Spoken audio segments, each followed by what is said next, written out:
महाराष्ट्र की सियासत की बात करते हैं और महाराष्ट्र के नए मुख्यमंत्री की। जी हां, महाराष्ट्र की राजनीति से बड़ी खबर सामने आई है। महाराष्ट्र की राजनीति के महा सस्पेंस का अब दी एंड हो चुका है, पूरा दी एंड हो चुका है। देवेंद्र फडणवीस को महाराष्ट्र के मुख्यमंत्री के रूप में चुन लिया गया है। अब बस कल की शपथ का इंतजार बाकी रह गया है।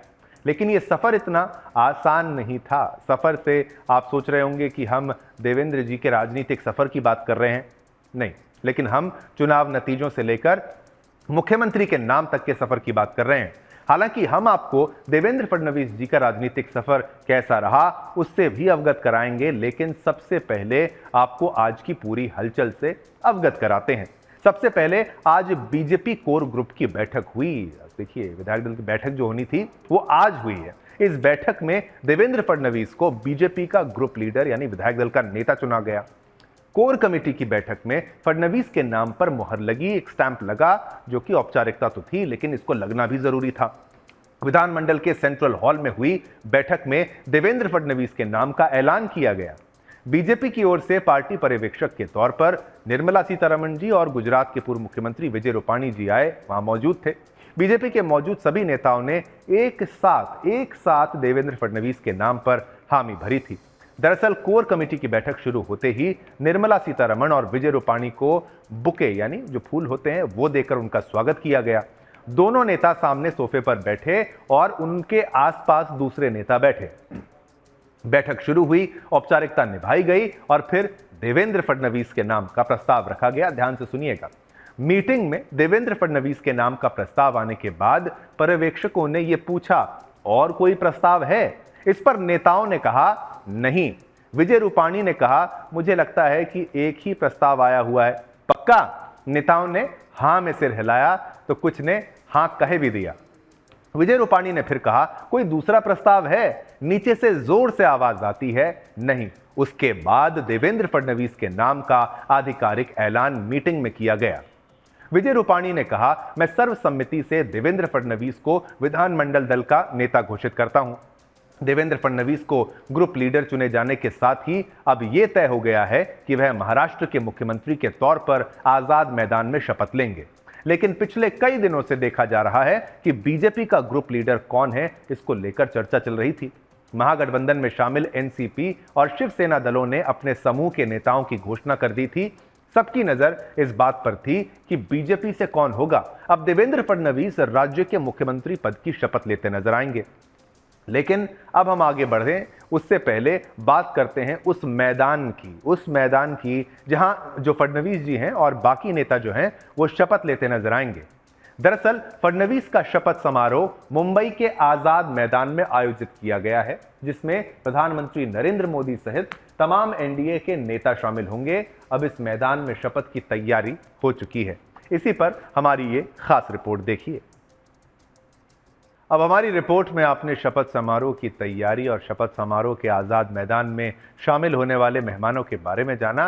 अब आइए फिर से अब आज की हलचल की तरफ आगे बढ़ते हैं। कल की तैयारी भी आप जो है वो सारी की सारी सुदर्शन न्यूज़ पर देखेंगे। महाराष्ट्र में हमारी बहुत बड़ी टीम है, सबसे अच्छी कवरेज है, पल पल के सही अपडेट्स, बयानबाजी नहीं, तुक्केबाजी नहीं, सत्य आपको दिखाएंगे कल। चलिए अब आगे बढ़ते हैं, आज की हलचल की तरफ आगे बढ़ते हैं। दरअसल कोर ग्रुप की मीटिंग में देवेंद्र को ग्रुप लीडर चुने जाने के बाद महायुति है उसकी भी बैठक बुलाई गई, जिसमें महायुति के सभी नेता मौजूद रहे। अब इस बैठक में सभी ने मुख्यमंत्री के पद के लिए देवेंद्र फडणवीस के नाम का समर्थन किया, जिसके बाद महायुति के तीनों नेता एक ही कार में बैठकर राजभवन गए, जहां पर देवेंद्र फडणवीस ने राज्यपाल के हाथ में बुके दिया और राज्यपाल ने एकनाथ शिंदे को बुके देकर उनका स्वागत किया। जिसके बाद राज्यपाल ने देवेंद्र को सरकार बनाने का निमंत्रण दिया। देवेंद्र फडणवीस सरकार बनाने का दावा पेश करने के लिए राजभवन पहुंचे। उनके साथ एकनाथ शिंदे और अजित पवार भी मौजूद थे। तीनों नेता साथ साथ बैठे और ये तस्वीर उस बात की गवाह है और बात करते नजर आए। इनके अलावा बीजेपी, शिवसेना और एनसीपी के कई बड़े नेता भी राजभवन पहुंचे। इसके बाद महायुति ने एक प्रेस कॉन्फ्रेंस की, जिसमें देवेंद्र फडणवीस ने कहा, हमने सरकार बनाने का दावा पेश कर दिया है। राज्यपाल ने कल शाम 5:30 बजे शपथ ग्रहण का समय तय किया है। हमने मुख्यमंत्री एकनाथ शिंदे जी से भी अपील की है कि वे सरकार का हिस्सा बने। मुझे विश्वास है कि वे हमारे साथ आएंगे। देवेंद्र फडणवीस ने कहा कि एकनाथ शिंदे ने मेरे नाम का प्रस्ताव किया है, हमें महाराष्ट्र के लिए किए गए सभी वादे पूरे करने हैं। मैंने शिंदे जी से कहा है कि वे हमारे साथ डिप्टी सीएम की शपथ लें, मुझे भरोसा है कि वे हमारी बात मानेंगे। अब मंत्रिमंडल पर महायुति के तीनों नेता मिलकर बैठकर फैसला करेंगे। अब क्या कुछ कहा देवेंद्र फडणवीस जी ने, आपको वो भी सुनना बनता है।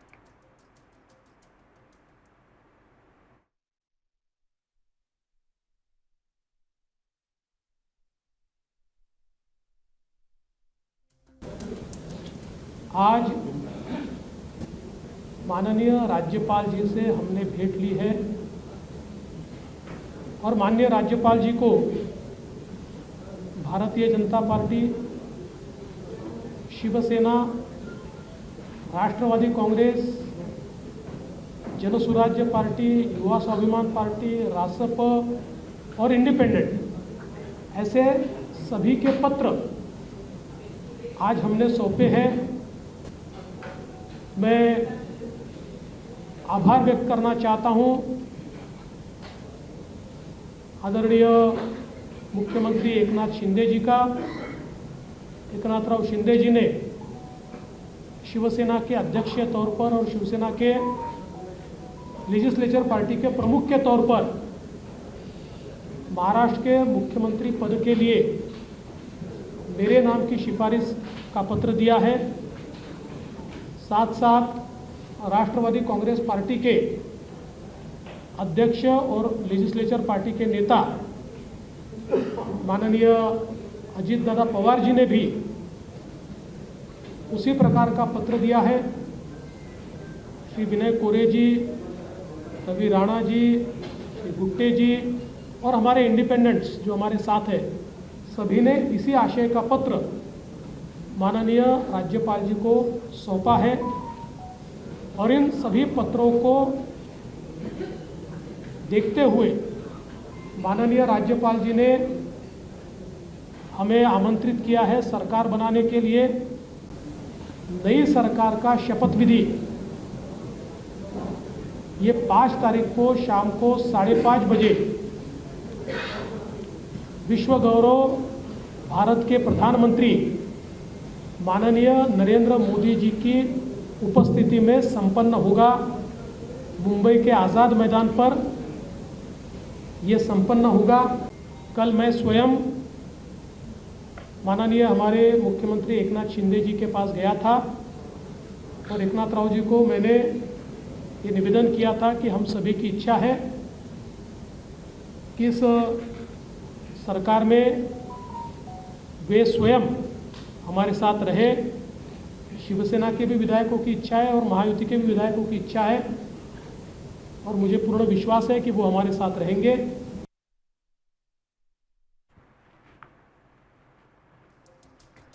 अब अजित पवार जी ने कहा कि मैं दिल्ली में किसी भी राजनेता से मिलने नहीं गया था, गृह मंत्री अमित शाह से भी नहीं मिला हूं।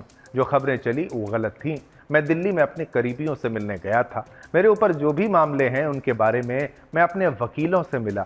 हमें अच्छा बहुमत मिला है। हम जनता के लिए काम करेंगे। कोई भी नेता कहीं नहीं जा रहा है, सब अब मिलकर काम करेंगे। तो ये उन्होंने कहा। और देखिए, अब इसके बाद बारी आती है एकनाथ शिंदे जी की, जिन्होंने कहा मुझे इस बात की खुशी है कि 2.5 साल पहले देवेंद्र फडणवीस जी ने मुख्यमंत्री के रूप में मेरे नाम की सिफारिश की थी। आज मैंने उनके नाम की सिफारिश राज्यपाल से की है। देवेंद्र फडणवीस जी को हमारा पूरा समर्थन होगा। बीजेपी जो भी फैसला करेगा उसके साथ हम खड़े रहेंगे। एकनाथ शिंदे ने कहा हमारी जिम्मेदारी बढ़ गई है। देवेंद्र फडणवीस को 5 साल का तजुर्बा है, मुझे 2.5 साल का है। सब मिलकर काम करेंगे, किसी से कोई बहस नहीं है। पीएम मोदी और गृह मंत्री अमित शाह का आभार और महायुति में कोई विवाद नहीं है। इतिहास में इतना भारी बहुमत किसी को नहीं मिला है। राजभवन में दावा पेश करने के बाद अजित पवार काफी खुश नजर आए। वे हंसते खिलखिलाते दिखे। यहां तक कि उन्होंने एकनाथ शिंदे जी पर चुटकी भी ली। कहा मैं तो शपथ लेने जा रहा हूं, इनका पता नहीं। इस पर एकनाथ शिंदे जी ने कहा कि अजीत दादा को सुबह शाम शपथ लेने का अनुभव है। वे याद दिलाना नहीं भूले जब सुबह सुबह अजित पवार ने फडणवीस के साथ शपथ ले ली थी। एक बार आप भी सुनिए कैसे तीनों नेता एक दूसरे से हंसी मजाक कर रहे हैं, चुटकी लेते हुए नजर आ रहे हैं। जरा ये अच्छे से देखिएगा।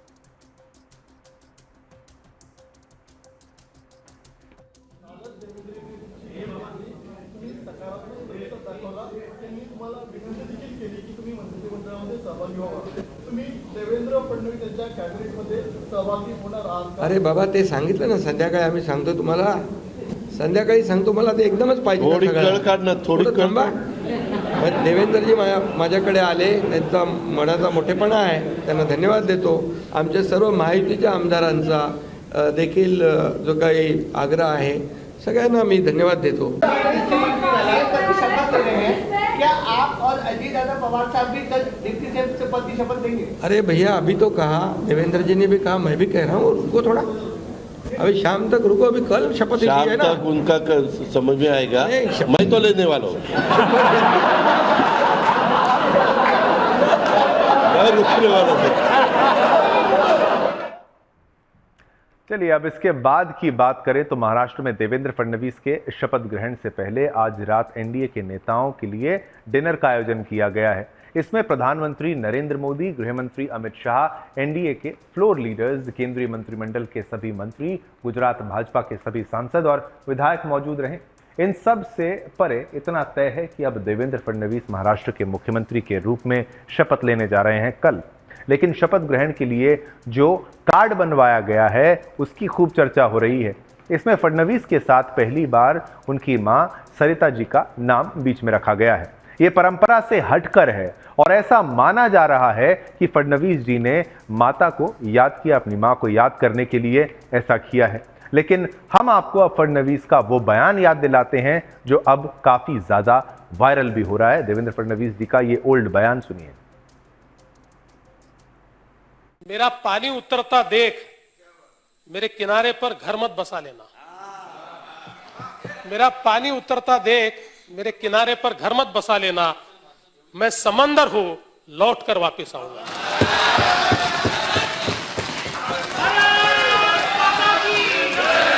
मेरा पानी उतरता देख मेरे किनारे पर घर मत बसा लेना। मेरा पानी उतरता देख मेरे किनारे पर घर मत बसा लेना। मैं समंदर हूं, लौट कर वापिस आऊंगा। देवेंद्र फडणवीस जी ने जैसा कहा कि मैं समुंदर हूं, लौट कर वापस आऊंगा, और उनकी बात जो है वो सत्य हुई। देखिए, जुबान पर सरस्वती माता जो है विराजमान होती हैं और बातें सत्य होती हैं। इसलिए मी देवेंद्र गंगाधरराव फडणवीस। देवा भाऊ 3.0 की शुरुआत, दुविधाओं के बीच सत्ता का सफर। देवेंद्र फडणवीस एक बार फिर बने महाराष्ट्र के मुख्यमंत्री।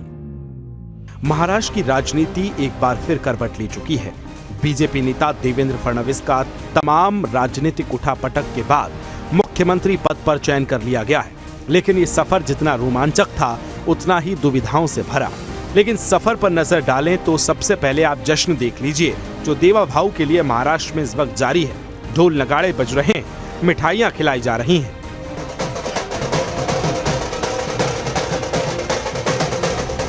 देवेंद्र फडणवीस का राजनीतिक सफर 22 साल की उम्र में नागपुर से नगर निगम से पार्षद के रूप में शुरू हुआ। वो अपने मजबूत प्रशासनिक क्षमता और दृढ़ नेतृत्व के लिए जाने जाते हैं। आइए ग्राफिक्स के माध्यम से उनको पूरा राजनीतिक सफर आपको दिखाते हैं। 2014 में महाराष्ट्र के मुख्यमंत्री बनने वाले फडणवीस ने राज्य में विकास और औद्योगिक निवेश के क्षेत्र में कई काम किए। लेकिन 2019 के विधानसभा चुनावों के बाद राजनीतिक समीकरण बदले और उन्हें विपक्ष में बैठना पड़ा। हालांकि 2022 में शिंदे गुट के साथ गठबंधन करके फडणवीस ने उप मुख्यमंत्री की भूमिका निभाई। लेकिन अब पार्टी और संगठन के भरोसे ने उन्हें एक बार फिर मुख्यमंत्री की कुर्सी तक पहुंचा दिया है। लेकिन इस बार मुख्यमंत्री बनने का सफर आसान नहीं था। महायुति को अप्रत्याशित जीत मिली, बीजेपी सूबे की सबसे बड़ी पार्टी बनी। लेकिन उसके बाद सिलसिला शुरू हुआ सस्पेंस पॉलिटिक्स का, जो सिलसिला 12 दिन चला। पार्टी में अंदरूनी सहयोगी दलों के दबाव और विपक्ष की आलोचनाओं के बीच देवेंद्र फडणवीस शांत रहे। चुनाव परिणाम के बाद मीडिया से दूरी बनाई।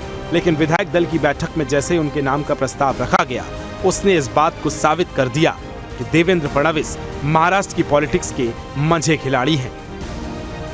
देवेंद्र फडणवीस ने अपनी रणनीति, कूटनीति और संगठनात्मक पकड़ से महाराष्ट्र की राजनीति में एक बार फिर खुद को साबित किया है। आज शाम वो राजभवन पहुंचेंगे और सरकार बनाने का दावा पेश करेंगे और कल नई सरकार का ग्रैंड शपथ ग्रहण होगा। Bureau report, Sudarshan news.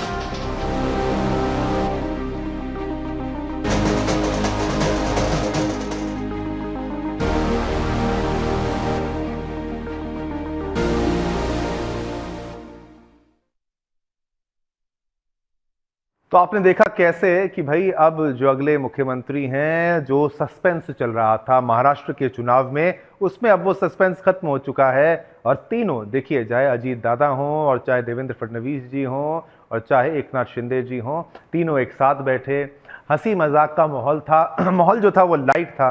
पहले जो अटकलें लगाई जा रही थी कि भाई अनबन चल रही है, कोई नाराज है, कोई मनमुटाव चल रहा है, तो उन सारी बातों को दरकिनार करते हुए आपने देखा कैसे राज्यपाल जी के सामने उन्होंने अपनी बात को साफ तौर पर रखा और ये भी कहा कि भाई ये भी बात क्लियर हो गई कि भाई अब मुख्यमंत्री कौन होगा।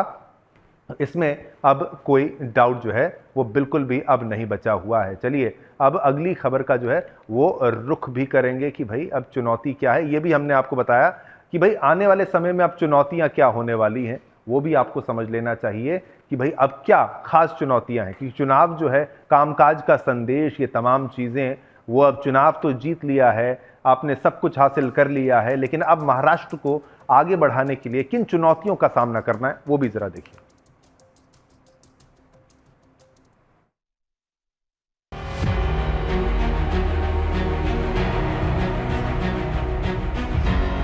महाराष्ट्र में मुख्यमंत्री के नाम की मिस्ट्री अब डिकोड हो चुकी है। मुख्यमंत्री के तौर पे फडणवीस के नाम पर मुहर लग गई है और इसी मुहर के साथ देवेंद्र फडणवीस के सीएम बनने का काउंटडाउन भी शुरू हो गया है।